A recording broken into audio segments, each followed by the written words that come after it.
All right, so we're gonna talk a little bit about body position. This is Griffin, our model today. And when we're thinking about body position, a couple of things we really wanna make sure we focus on is where we stand in relationship to a haircut. So when we're thinking about body position, your feet are your haircut.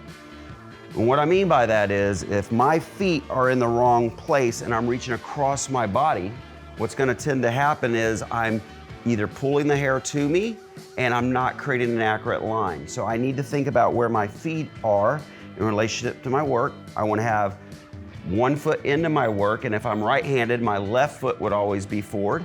So that way when I engage, my shoulders are now square to my work.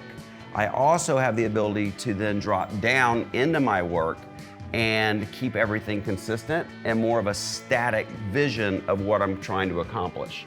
If I'm gonna cut this line with a scissor, I need to make sure my body is where it needs to be.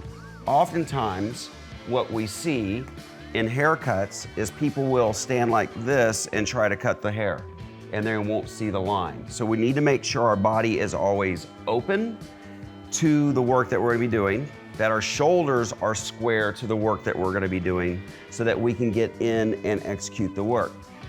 What we wanna refrain from is putting all the weight on our legs and coming through and not being stable in our work.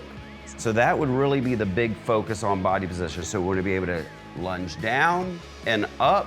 We wanna be able to step into the work, and whatever haircut you're doing, you wanna be eye level or below your line so that you can cut it.